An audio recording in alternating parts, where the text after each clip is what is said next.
Jadi sebetulnya kalian tuh, kalian bilang kan menemukan idenya jam 5 sore kan? Mulai mengkonsepkannya jam 5 sore untuk jam 10 malam dikumpulin gitu ya kalau orang ujian. Nah sebetulnya kalian selama ini sebelum yang jam 5 sore itu kalian sering berdua ngumpul terus ngobrol-ngobrol. Gue ada ide bikin ini nih, gue ada ide bikin ini. Oh seperti Ya, itu. jadi ya, Aju punya ide, ayo coba kita bikin video klipnya modelnya seperti ini gitu. Terus, oh iya seru juga tuh, yaudah kita bikin ntar ujungnya gini. Tapi cuman dalam wacana aja, belum dikerjain sama sekali, belum Wacana ya. Itu tapi ngomong-ngomong tadi kan idenya inspirasinya dari video klip luar gitu. Itu boleh nggak sih Mas Wadid kita lihat video luar, dirompak dikit terus kita bikin sebenarnya halal nggak secara Ya, kreatif? maksudnya itu secara kreatif. plagiat atau enggak gitu. Plagiat. Memang kalau dalam proses kreatif itu banyak kreator tuh menggunakan konsep ATM.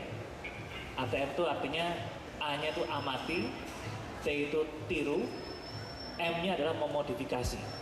Jadi memang dalam sebuah dalam konsep atau membuat karya itu meniru lalu memodifikasi itu hal yang lumrah karena itu bagian dari proses kreatif. Ketika kita mendapatkan referensi dari karya luar itu bisa menjadi inspirasi kita. Nah, tugasnya Aju dan Trada adalah memodifikasi apa yang sudah mereka lihat menjadi karya yang baru. Mungkin seperti itu prinsipnya. Prinsipnya seperti itu, tapi kalau nanti ya misalnya ada yang nonton hasil karya kalian terus ada yang nyeletuk nih, ih ini mirip banget sih sama yang itu. Nah kalian berdua tuh nyikapinnya gimana? Kalau menurut aku sih ya lumrah aja lah, pasti ada orang pro dan kontra itu pasti ada.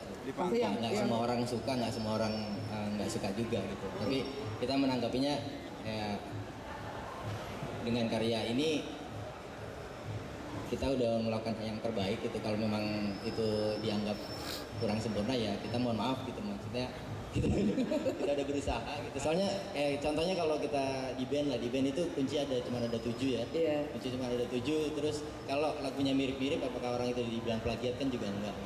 Tapi kan bagaimana orang itu bisa menciptakan sebuah karya baru itu saya anggap udah bagus. Iya. Saya pernah baca di Twitter juga soalnya. Apa tuh? Pernah ada yang nge-tweet golden rule in creative thinking is there's nothing new under the sun. Bener gak sih Mas Wadid? Itu baca loh nge-retweet saya. Oh itu kayaknya akun gue banget tuh.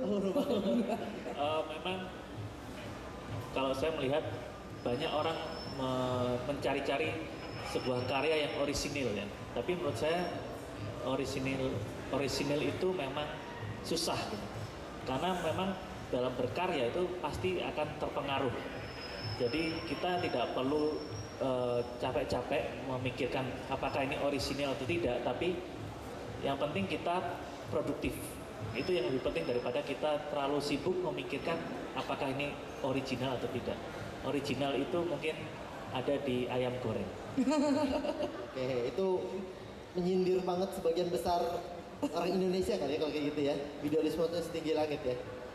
Oke, terus Mas Wadid juga waktu itu ikut menjadi juri ya.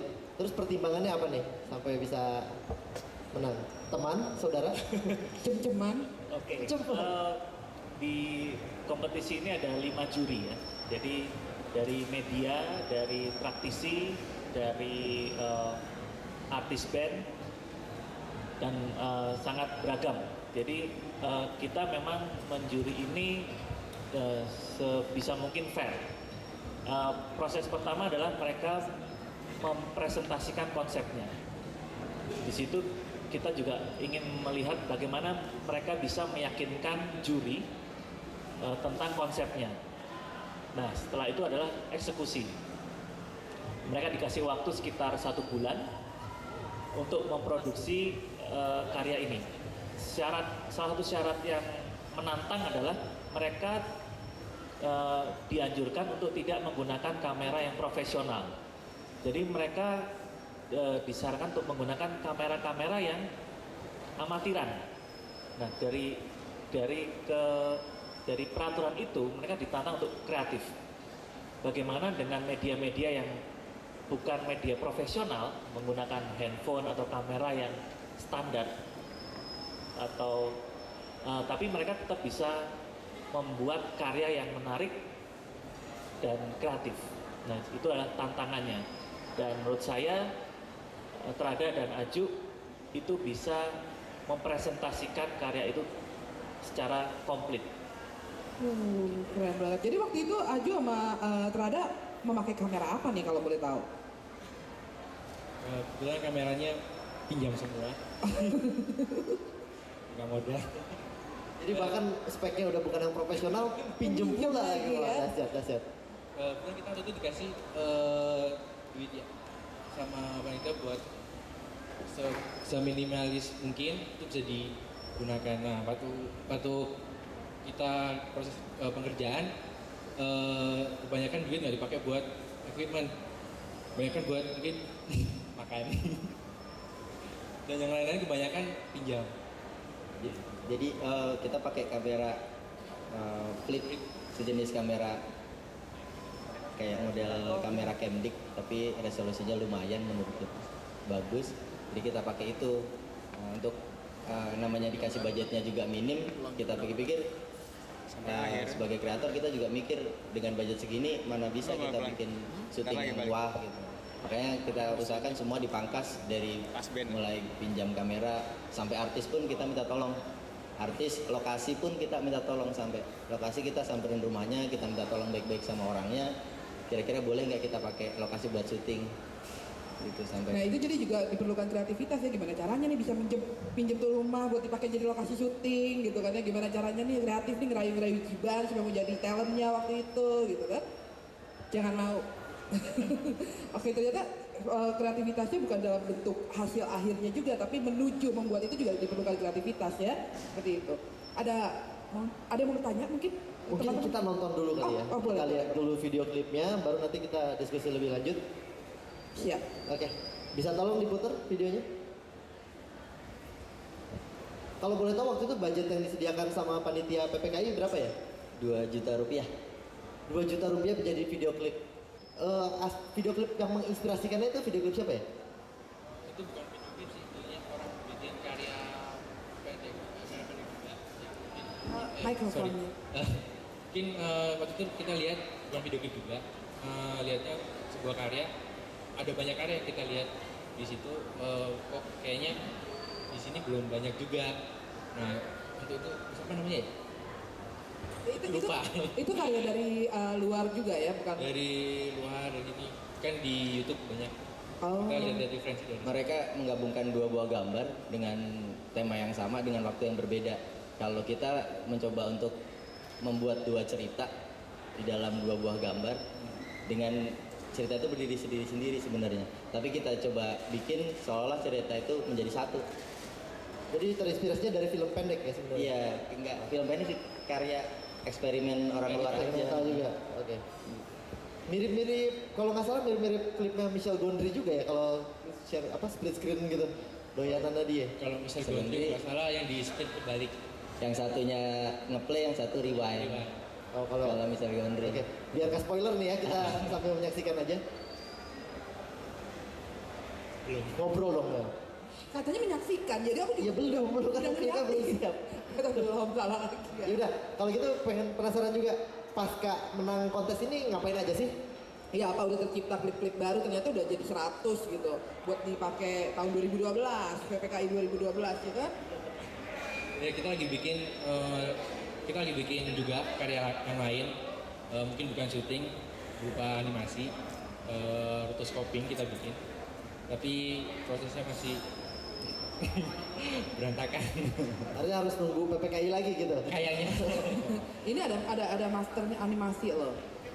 Nah, Mas Wadid, ini yang susah yang dilawan itu kayak gitu. Punya karya satu cukup ngehits, berikutnya busanya udah habis nggak belebak. Itu gimana sih cara mempertahankan fight-nya itu? Menurut saya memang itu tantangan dari seorang kreator ya, dimana dalam berkarya itu harus ada stimulannya. Stimulannya itu entah komunitas, entah itu sebuah festival atau kompetisi. Jadi itu tadi kita seorang kreator butuh wadah untuk mengirimkan karyanya. Ketika ada stimulan seperti itu, kreator akan terpacu untuk berkarya. Tapi juga menurut saya sih sebagai kreator kita harus juga sering untuk melakukan spontanitas. Kalau kita lihat seorang seniman, kadang-kadang seorang seniman itu ada kertas kosong, kita secara spontan tidak ada konsep langsung berkarya. Nah itu kadang-kadang bisa membuat karya yang mengejutkan dan berkarya dengan spontan itu menurut saya energinya lebih dahsyat. Nah itu yang harus dibiasakan oleh kreator-kreator kita.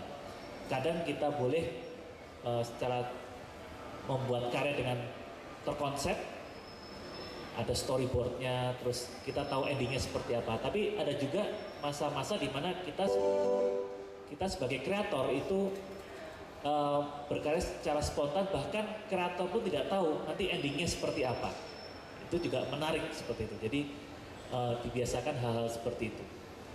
Tapi Mas Adit, di Indonesia sendiri itu masih banyak nggak sih kreator-kreator yang tergantung mood gitu? Kayak tadi kan perlu spontanitasnya untuk menghasilkan karya yang kayaknya lebih greget gitu daripada dipikirin, harus gimana nih gitu kan ya. Kan Mas Adit berkecimpung di dunia bermain dengan kreator-kreator Indonesia, masih banyak nggak sih yang aduh gue belum mood nih bikin kayak ginian gitu? Dari pengalaman saya itu memang alamiah ya. Tapi pertama saya lihat dari contoh ketika saya setiap kali membuka pendaftaran film pendek, pasti tanggal terkumpul paling banyak adalah ketika deadline. Hari terakhir itu langsung penuh. Nah itu adalah ciri khas seniman kita, mut-mutan, jadi suka mengulur-ulur waktu ketika ada deadline. Jadi memang kadang-kadang kreativitas muncul ketika terjepit, ketika sudah mendekati deadline. Sebetulnya bukan muncul ketika kejepit ya, kalau menurut aku mungkin ntar masih lama, ntar aja. Sebetulnya udah ada, cuma males aja ngerjainnya kayak aja gitu. Dikasih tahu di sebulan sebelumnya jam 5 baru ntar jam 10 dikumpulin loh, baru deh. Padahal itu kan konsepnya udah lama dipikirin ya. Nah, jadi kan sayang gitu. Kalau dari awal kan mungkin hasilnya akan lebih spektakuler atau gimana, bukan begitu? Yang penting kan menang juga. Oh iya sih, untung menang.